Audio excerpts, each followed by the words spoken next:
Batay ng pagnanais ng pamahalaan na pagyamanin ang sektor na bumubuhay sa pambansang ekonomiya, patuloy na nagsusumikap ang ating mga magsasaka at mangingisda upang kamtin ang kasaganahan para sa lahat. Marami mang balakid, patuloy silang kumikilos tungo sa Pilipinas na may masaganang agrikultura at maunlad na ekonomiya. Mabuhay ang mga food heroes ng bansa! Ikinararangal kayo ng lahing Pilipino.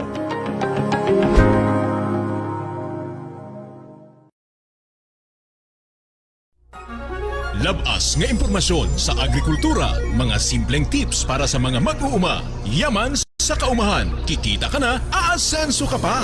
Sa programang AgriSenso, kauban si Inday Bajang o Clara Tita. Kini nga programa hatod kaninyo sa King's VitaPlus Animal Feed Supplement, Panamox Antibiotic Caplet o Panamox Forte o sa Intenso Premium, Intenso Power Stag o Intenso Plus.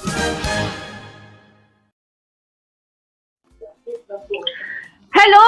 Magandang araw po sa ating lahat, sa ating mga ka-agri dyan sa Luzon, Visayas at Mindanao. Welcome na naman po sa ating panibagong episode sa programang AgriSenso sa Agrikultura, Aasenso Ka. Kasama po ang ating, wala nang iba pa, ang ating Pulomolok Native Chicken. Hello sir! Hello sir Sean! Magandang hapon. Oo, maganda talaga ang anong maganda sa araw ngayon, sir? Kumusta ang iyong pagmamanok dyan? And so, yung pagmamanok ay dito sa amin noon, napakainit ng umaga. Tapos, kapag umuulan ng malakas. Umuulan. So, buti naman, sir, di ba? At may umuulan pa rin. Kasi pero hindi naman talaga siya, ma'am, siguro sabihin natin sa isang linggo, isa o dalawang beses umuulan kung gabi. Okay. Oo. O meron pong nag-chat sa atin, Kuya Bill, na lakasan doon natin yung ating audio kasi hindi daw masyadong malakas sa radyo ang ating audio. Okay. Oo. Dito sa atin, okay ba yung audio natin, Jonas? Okay. Okay na, malakas na ba siya? Oo. So, malakas na po dito sa amin. Baka po dyan sa inyong signal hindi malakas. So, ayan, magpapatuloy po ang ating programa mag-AgriSenso dahil ngayon po ay napaka-espesyal na araw dahil makakasama natin si Pulomolok Native Chicken. But bago po muna yan, ang ating discussion ngayon sa ating topic, babatiin ko po muna lahat ng ating mga viewers via AgriSenso sa Agrikultura Facebook page. Okay? Kailangan po ay naka-follow kayo sa ating AgriSenso Facebook page at i-share nyo po ang ating live today para mas marami pa pong mga kapwa natin na mga magsasaka dyan na nagnanais po na matuto pa para ay tayo ay umasenso sa buhay. Huwag po tayong maging stagnant lamang sa mga bagay-bagay. Dapat po ay everyday marami tayong mga natutunan. Kaya nga ay in-encourage namin kayo, lalang-lalo na po sa lahat ng ating mga chicken breeders, na mag-subscribe at i-follow na ang ating mga ka-partners sa Asenso, sina Pulomolok Native Chicken, ganun din si Manok Tambayan. At ang ating Mag-Uma TV, ang ating ka-Farming Angat ka Facebook page, ganun din po si Sir Dodong Villaran of Facebook page, o Dodong Villaran page. Okay? So, ayan! Ay, by the way, tayo din ay naka-live din tayo sa Damdama Digital digital media, okay? Damdama Digital Media. I know somewhere there in Ilocos area ata yan siya, Sir Sean.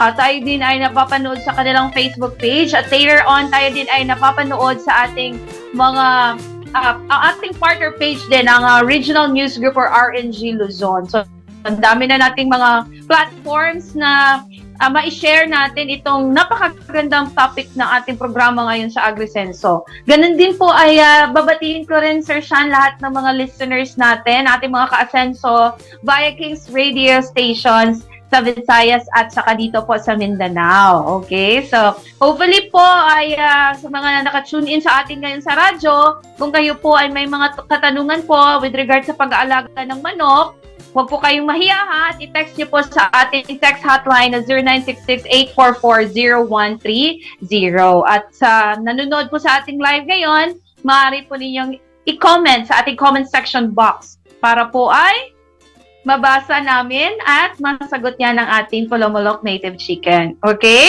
So ngayon po ay tag-init, 'di ba? Tag-init, maraming excited.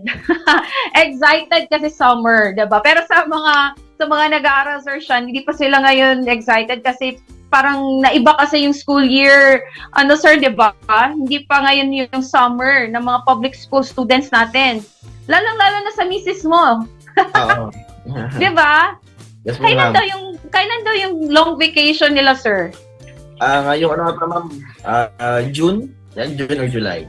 Parang nag-change talaga, sir, 'di ba? Nag-change talaga yung setup ng ating curriculum sa ating public school. Hindi ko alam sa private school, 'di ba? Yung ating school year, kumbaga, okay?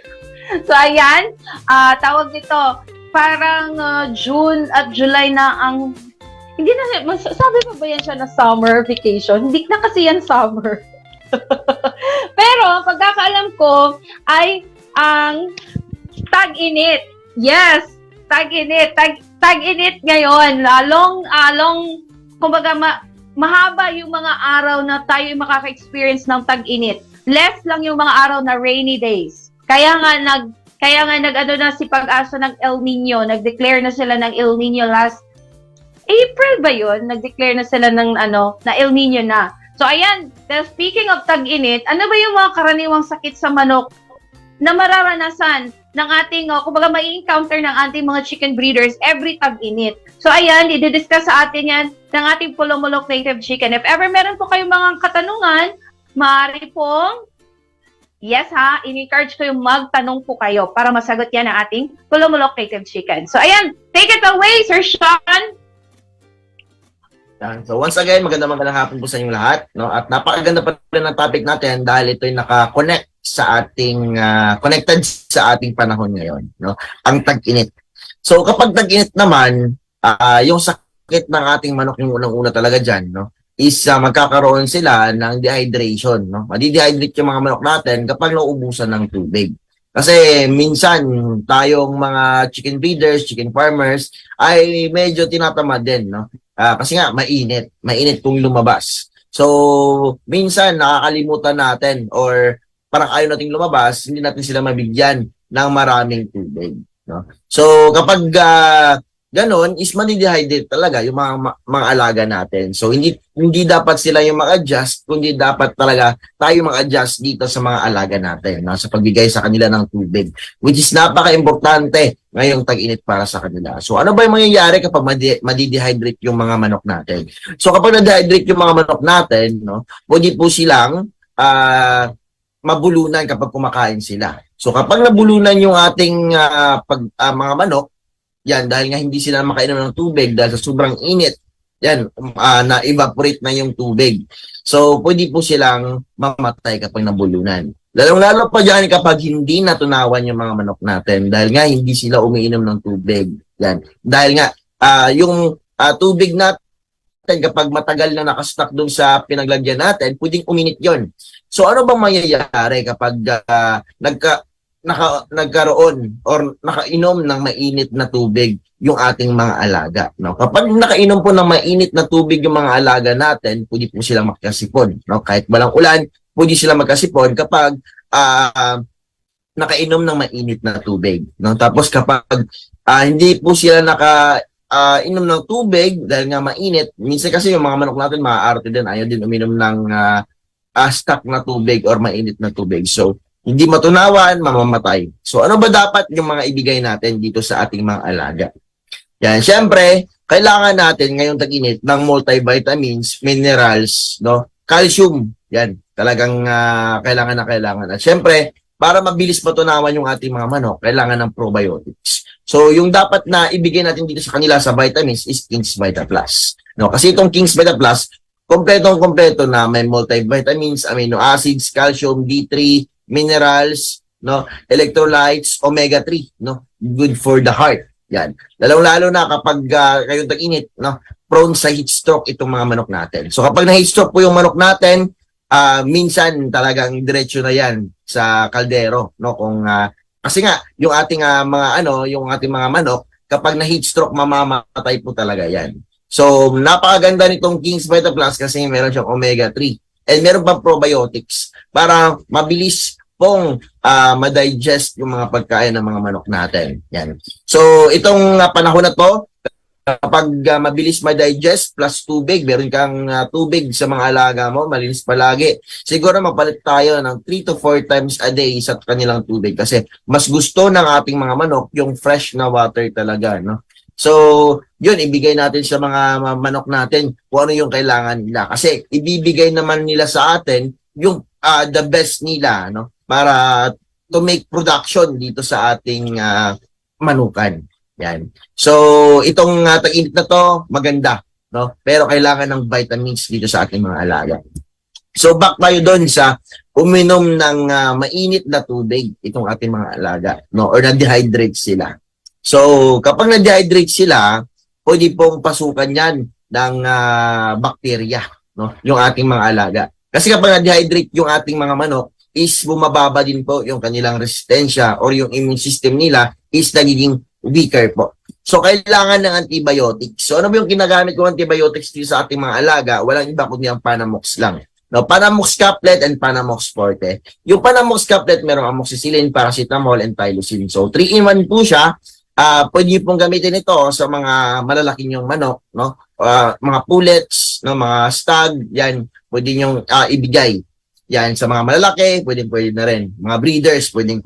No? Hindi po ito bawal sa mga breeders. Kasi nga, based on my experience, talagang gumagamit ako nito, kahit breeders, no, pwedeng bigyan ng antibiotics. Yung ibang kasi, ibang antibiotics, ibang gamot, hindi po pwedeng gamitin kapag nag-breed tayo. So, itong Panamox, talagang subok na, super effective, no, kahit breeder yung ating pinapatake nito. So, kapag hindi pa nadala sa Panamox Caplet, idaan nyo na sa Panamox Forte. So, ano bang pinagkaiba nitong Panamox Caplet at Panamox Forte? Panamox Forte, no? 4-in-1. Yan, merong amoxicillin, tylosin, paracetamol, and carbocysteine. So, 4-in-1 po siya, and napaka-effective. At pwede ito sa mga sisiyo. Sa mga sisiyo, bawal po ang Panamox Caplet kapag hindi po kaya ng kanilang tuka, no? Yan. Excuse me muna. So, yun. So, kailangan ng Panamox Forte dun sa mga sisiyo natin. So, Panamox Forte kasi, kapag meron kang gumagamit ka nitong Panamox Forte or Panamox Caplet, mahirap na pong mamatayan ka ng manok, no? Hindi po basta-basta mamatayan ng manok kapag gumagamit ka ng ganitong mga gamot, no? Super effective po talaga, no? Para dito sa mga sakit ng ating mga manok. Halos kahit anong sakit ng manok, no? Halos lahat na ng sakit ng manok, pwede itong Panamox. Yan, super effective siya. So, minsan din ay lumalabas yung mga kuto ng mga manok natin kapag tag-init. Ano ba pwede maging cause itong kuto? Kuto, insects, no? Kapag nakagat yung ating mga alagang mga manok, no? Pwede po mga yayat. Yan. Parasitiko din po, no? Itong ating mga kuto. So, sumisipit ng dugo, so mas madi-dehydrate pa yung manok natin. And minsan, yung mga kagat nila is pwede pong ma-convert into or mag-upgrade kumbaga, no? Yung kagat magiging foul pox. Foul pox, bulutong, no? Bulutong ay talaga napakadelikado. Ang foul pox po ay may dalawang klase, ang wet foul pox at dry foul pox. Ang dry foul pox is yung makikita mo sa labas, no, sa ating mga manok, yung parang bilog-bilog, or minsan parang pwede itong maging cause ng pagkabulag ng ating mga manok. So kapag nabulag yung mga manok natin, hindi na po yan sila kakain kasi nga hindi nila makikita yung kanilang pagkain, no? So talaga mabibihan siya sa mga kasama niya kapag nabulag siya. And kapag itong mga kuto dumapo din po sa ibang manok, pwede pong mag-cause din ng foul pox, no? So madami na sila maging foul pox at magiging failure ka. Yan. Ano naman yung wet foul pox? Wet foul pox, makikita po ito sa bunganga ng ating mga manok. So, itong wet foul pox na to is dun po yan bubuo sa bunganga ng ating mga manok, no? So, hindi po yan sila makakain kasi lumalaki yung bukol or foul pox dun sa kanilang bunganga. And kapag bunuka po nila yung kanilang bunganga, malaki po yung tendency na dudugo, no? Kasi nga, yung foul pox is dito po sa tagiliran ng manok, no? Tutubo. So, kapag bumuka yung kanilang bibig, ay talagang, ano siya, mabibleed, no? Kasi nga, masisira yung sugat. Yan. So, hindi po kakain. Mas delikado po yung wet fowl pox kumpara dun sa dry fowl pox. So, yung kailangan natin dito, kapag, alam nyo naman, no, na kapag nag-fowl pox na yung ating mga manok, meron na yung mga bukol-bukol sa kanyang mukha, no? Parang sugat po yan. So, lagyan mo na ng insecticide, no? Or basta yung mga insecticide para sa mga kuto. Matatanggal po yan, and antibiotics, Panamox caplet. Yan. Mga sisyo din po natin, no? Kahit yung mga inahin natin, pwedeng dapuan itong fowl pox. So, kailangan talaga agapan agad ng insecticide, yung kanyang katawan, no? Pulbuhan ng insecticide, at painumin ng Panamox caplet or Panamox forte. Yan, Panamox forte sa mga sisyo and Panamox caplet doon sa ating mga malalaki. So, dito din minsan sa tag-init, lumalabas yung mga worms. No? Worms, ano ba yung problema dito sa mga worms? Yan. Ang worms po is itong mga worms kasi, no, parasitiko sa loob, yan, sa digestion nila, sa loob, no, imbis na lumaki yung ating mga alaga ngayong tag-init, dahil nga kapag mainit, malakas uminom ng tubig yung ating mga manok, and malakas din po silang kumain. Kasi nga, mabilis lang ma-digest yung kanilang pagkain, lalong-lalo pa kapag nagbibigay tayo ng probiotics dito sa gamit itong King's Vita Plus doon sa kanilang pagkain. So, yung ginagamit ko lang naman dito para pang-dewormer is albendazole na may praziquantel. No? Dito lang yan sa produkto na Worms to Go. No? 2-in-1 po siya. Itong ano din po kasi, itong Worms to Go, hindi lang po siya doon sa mga uod, no? Natutunaw po yung uod, kaya minsan hindi nyo nakikita na lumalabas kasi doon pa lang sa loob natutunaw na. At yung kinaganda nitong Worms to Go, halimbawa merong mga sira-sirang intestines, no? Or doon sa loob, no? Ng digestive organs, yan. So may mga sira minsan, yan, nagagamot po nitong Worms to Go. Ito po yung kinaganda ng Worms to Go kumpara sa ibang produkto. So kaya ito yung ginagamit kong gamot. At syempre, doon sa mga sisiw natin, yan, para mas mabilis pang lumaki, ay kailangan natin ng vitamins. No? So ano ba yung kailangan ng vitamins para sa mga sisiw? Syempre, para mas maganda, multivitamins, no? May electrolytes, para mas malakas silang kumilos, magandang kumilos yung mga sisiw natin. And kapag magandang kumilos yung mga sisiw natin, maganda yung mga katawan nila, maraming buyers yung pupunta sa inyo. Yun po yung dapat i-market natin. And yung pinakamaganda pa, dapat matatangkad yung mga manok natin. Kasi dapat yung sisiw na mapapalabas natin, malalaki, no? At matatangkad. So, halimbawa naman na medyo kinulang sa height yung mga manok nyo, pwede nyo gamitin yung merong Chlorella growth factor. Yan. Chlorella growth factor, meron ito sa Intenso Plus. So, ito na yung ginagamit ko, Intenso Plus. No? Kasi itong Intenso Plus po kasi, merong Chlorella growth factor, multivitamins, electrolytes. Napakaganda po nitong produkto na to. No? At the best para sa mga sisiw natin. So, ito yung ginagamit ko, no? Naka-partner dito sa mga sisiw natin at yung mga ini-prepare ko, no, or mga siniselect ko para magiging breeders. Intenso Plus yung gamit ko. So, dito naman sa mga natin, para mas gumanda pa yung ating performance ng mga breeders natin. So, yung binibigay ko dito is 2 vitamins, no? Every week talaga nagbibigay ako ng vitamins. Yan. 2 caplet na para isahan na lang yung ating ibibigay. So, wala pong overdosage ng mga vitamins natin. Na lang, doon sa ating mga gamot, meron po overdosage, no? Kasi nga antibiotics. So, dito sa mga vitamins natin, wala. So, 2 kapleta yung binibigay ko, no, once a week. Or kung kaya man sa budget, no, twice or thrice a week nyo na. Yan. Doon sa mga breeders natin, mapa-rooster man, mapa-hen, yung binibigay ko, Intenso Premium and Intenso Power Stag. 2 na po yan, no? May calcium po kasi yung Intenso Power Stag, at talagang kompleto na rin sa vitamins. And doon sa ating Intenso Premium, merong Korean ginseng para sa ating mga roosters, no? Para maganda po yung mga similya na mapuproduce nila, para sa mga hens natin, maganda po yung quality ng itlog nila at maganda din po yung similya. So ito yung mga binibigay ko. Napaka-effective po.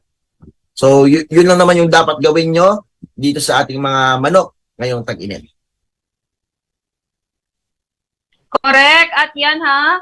So I'm sure ang lahat po sa atin dyan, ng ating mga nakikinig sa ating Kings Radio stations, sa mga nanonood sa atin ngayon dito sa ating live sa Facebook page, I'm sure nakaka-relate kayo doon sa mga na-i-share sa atin ni Sir Sean, diba? Unang-una is yung kung sa Bisaya pa yung tawag na dito, sir, yung bunhok. Yes, Ano ma'am. sa Tagalog niya, sir? Yung kuto or Kuto?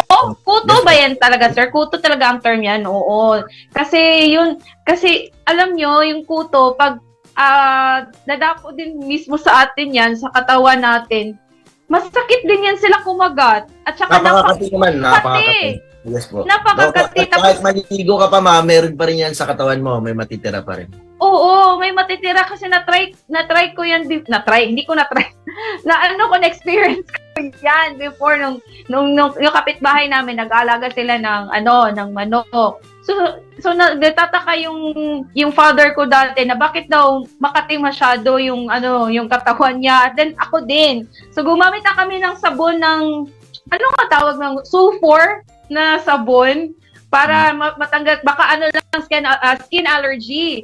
Pero yun pala, to find out, yun pala yung dahilan. May bunok na pala sa amin. Diba? Kasi yan, dumapo sa amin yung mga bunok, yung mga kuto mula sa mga manok ng aming kapitbahay. So, ayun. So, ginawa naman ang paraan ng aming kapitbahay. Hindi. Nagawa naman ang paraan ng aming kapitbahay na mawala yung mga bunhok o mawala yung mga kuto. So, talaga siya, no, pag tag-init, doon talaga siya, kumbaga, mas happy sila kung tag-init. Diba? Kayo, Sir Sean, sa'yo dyan, meron bang mga bunhok din kayo na-experience sa farm mo ngayon? Dati, ma'am, nung bago pa lang ako, dahil siyempre di natin alam kung ano yung kasi nga based on my experience ang lahat itong mga estilo natin sa pagmamanok. Talagang grabe yung kuto, no? Kahit ilubil mo sa tubig, no? Kahit sprayan mo yung mga matatapang na mga insecticide, ayaw pa rin. Yan. Pero ang mga insecticide na powder, yun yung mga ginagamit ko. Tapos naalis naman siya. Tapos kung organic daw, organic, tanglad, no, lemongrass. Yan, tanglad. Madre di cacao. Madre di cacao. So, yun ba yung ginagawang ano ba yun siya, nilalagay lang siya sa pugad? Yung mga Madre di cacao? Yes po. Okay. So, meron ata tayong question sa ating live ngayon. Basahin natin, no? Sa pangalang Billy Joe. Sabi niya, sir, tanong lang, ano po ang emergency na remedy ninyo for heat stroke ng mga manok? Lulutuin na lang. Kapag heat stroke kasi ng manok, ma'am, minsan, no, parang, siya, para magkukumbulsyon siya. And, mamamakayagan. No? So, halimbawa, nakita niyo yung manok niyo, medyo, medyo nag-down na yung ulo niya, medyo, namumutlan. Ikulong nyo na, no, ilagay niyo sa malamig na area, tapos, bigyan niyo so yun na yun, doon na papasok sa Intenso Plus. Yes, ma'am, or si King's Vita Plus. Or si King's Vita Plus. Oo. So ano yun, sir, na yung mga senyales na experience na naman ang heat stroke? Like, kinukumbulsion siya? Ay, ma'am, yung mga senyales is wala siyang ganang kumilos, no? Tapos, hindi siya makatayo dahil siguro sa sama ng pakiramdam niya, tapos namumutla na. Yan. Namumutla. After, Okay. magkukumbulsyon siya, and kapag nagkumbulsyon siya, ma'am, mamamatay po talaga yung manok. Di ba usually, sir, pag kinumbulsion yung manok, mataas yung temperatura ng katawan niya? Ma'am, and minsan yung manok kasi kapag kinumbulsyon, parang last breath niya naman ba, tapos mamamatay na. Mamamatay na siya. So, ibig sabihin, pag ganun na, wala na tayong Talagang ulamin na natin, sayang din naman. So, okay na lang. Pero na-try mo na yan, sir, na parang na-experience mo na may mga gano'n, na heat stroke yung mga manok mo? Ayos ilang beses na rin. Siguro, ngayong buwan, nakatry ako 2 manok. Na heat stroke talaga sila. Kahit, siguro, sir, no, hindi sila masyadong din nakakainom ng tubig, like gano'n, like, Yes ma'am, halimbawa ako doon sa isa kong manukan, nag-transpo ako doon sa manukan ko. Yan, medyo mainit yung biyahe. Talagang pagbaba ng manok doon sa manukan natin, ay mamamatay talaga. So that's why marami sa ating mga chicken breeders yung mga gumagamit ng Intenso Plus. Tsaka lalo-lalo na din yung si King's Vita Plus. So kahit isabay niyo si King's Vita Plus at saka si Intenso Plus, wala namang problema kasi mga vitamins naman talaga. Ang kinagaganda lang ng Intenso Plus o kaya ni King's Vita Plus, sila po yung may mga electrolytes. Electrolytes na makakatulong para na ma-rehydrate, 'di ba? Yung ating mga kumbaga ang ating mga manok, hindi sila talaga matamaan ng heat stroke, 'di ba? So ayan mga karaniwang sakit ha tuwing tag-init, of course, yan nandiyan na yung heat stroke. Ano pa yun, sir? Yung aatakihin ng puto. Ano pa yung nabanggit mo, sir? Ano ba nabanggit ko? Yung ma'am, yung pagkalabas ng mga parasitiko sa ating mga manok. Yan. Oo, lalabas talaga yan siya. Tapos yung sir, yung mabulunan sila, yung... Mabulunan minsan, no? Hindi matunawan. Yan. Matunawan. Yan. Hindi sila matunawan and all. So, yan naman lahat ay, kumbaga, kung meron tayong ginawa agad na remedy sa kanila, I'm sure na makakatulong, makakatulong na makasurvive sila. Yes. Diba? Oo. Tama po ba, sir, na basain ang mga manok kung labis na mainit ang panahon? Hindi ba yan sila nagkakasipon? Yung paliguan? Hindi ata sila, kung paliguan, kung regular, okay lang, no? Pero kapag everyday na, pangit na. Kasi feeling ko rin noon, parang mainit masyado, tapos paliguan mo sila, parang feeling ko tatrangkasuhin sila. Yes po. Diba, sir, no? Parang ganun. Kasi, diba, usually talaga, ayaw din naman talaga ng mga manok na wet. Basa talaga sila kasi gusto nila mainit. I mean, yes. Yung hindi sila basa, yung mainit yung kanilang temperature, hindi ganun masyadong kainit din. Kasi pag basa, doon din sila prone talaga sa magkakasipon, like mga ganoon. Unlike kasi, sir, kung sa baboy, 'di ba pag mainit, 'yun mahilig ang baboy sa paliguan sila. Yes, ma'am. Oo. So yung mga matataba, yung mga full of cholesterol yung katawan, so mainit siya. So ayan, maganda talaga ng maligo. para relax, kumbaga, confident tayong, hindi tayo mainit yung ating ulo. Dahil mainit na ang panahon, mainit pa ang ulo. Diba? So, ano yan? Sana po, ayan. Okay. Tapos na ata yan siya. Tama na basain. Hindi siya advisable, sir, diba, na basain ang manok. Yes, ma'am. Oo, hindi siya advisable, okay? So, meron pa ba tayong mga tanong dyan sa ating live? Wala naman siguro so far, okay? Anyway, sir, before tayo mag-say goodbye kay Pulamalok Native Chicken, meron po ba kayong message, sir, or any announcement para po sa ating mga viewers at lalo-lalo sa yung mga subscribers and followers? Yan. So, tuloy-tuloy pa naman yung pag-upload natin sa ating Facebook page, no? Pulamalok Native Chicken at pati sa YouTube natin, no? Pulamalok At syempre, kapag nag-share kayo ng mga videos natin, yan, mamimili din po ako ng mga lucky shares na mananalo ng 1,000 pesos. Ayan. So, ayan na. Every Tuesday dito sa AgriSenso. Yan. Correct. At sir, tama nga pala ha, tayo din ay mapakikinggan via King's radio stations. Okay? Correct. Ayan. So, I think ready na ang ating Inday Badyang sa kanyang Agribalita. Kuya Bill, at ready ka na ba dyan sa pag-roll ng VTR kay ating Inday Badyang? Yes, correct. Ayan ha. So, abangan nyo po ulit next week si Pulamalok Native Chicken dito po sa programa ang AgriSenso. Every Tuesday po ay makakasama natin si Pulamalok Native Chicken. So, if ever meron po kayong mga tanong ahead of time or gusto niyang i-discuss, message nyo lamang po ang programa ang AgriSenso. At yan!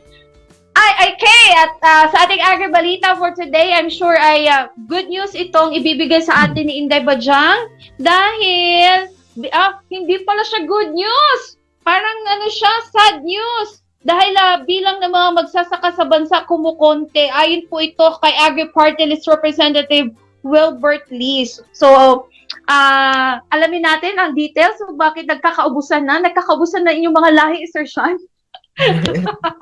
Bakit kaya? So, ayan, tugayan natin sa Agribalita ni Inday Bajang. Magandang araw po sa ating lahat, Luzon, Visayas, and Mindanao. Saan man po kayo ngayon, maraming salamat sa inyong patuloy na pagsuporta. Ito po pala ang AgriSenso with Inday Bajang and Claritita. Doon po banda. Sorry for that. Anyway, sa ating Agri-Balita ngayon, ayan, it's another not so good news, but of course, it's a way that we can also be updated ano mga latest sa ating agrikultura sa ngayon. Kung saan, hindi masyadong magandang balita, it's because ang bilang ng mga magsasaka sa ating bansa ay kumukonti. Okay. Saklap. But anyway, knowing we are an agricultural country and like that, napakasaklap isipin. But anyway, unti-unti na umanong nababawasan ang populasyon ng mga magsasaka sa bansa dahil nilalayuan na ito ng mga bagong henerasyon. Ayon kay Agri-Party List Representative Wilbert Le, dapat ay mabago ang pagtingin ng mga bagong henerasyon sa pagsasaka na ito ay propesyon na mahirap pero maliit ang kita. Yan kasi yung laging iniisip, diba? Ayon sa pag-aaral ng retired University of the Philippines anthropology professor na si Florencia Palis noong 2020, ang average na edad ng mga magsasaka sa bansa ay 53 na, tumaas mula sa 46 noong 1966. Batay rin sa pag-aaral na may titulong Aging Filipino Rice Farmers and Their Aspirations for Their Children, ang mga magsasakang ito ay nagtatrabaho na sa bukid ng higit 25 years. Kung wala umanong gagawing hakbang upang matugunan ito, sinabi ni dating Agriculture Secretary William Dar na magkakaroon ng critical shortage ng magsasaka sa loob ng 12 taon. Sa pagangat ng sektor ng agrikultura, sinabi ni Lee na dapat kasamang umangat ang buhay ng mga magsasaka.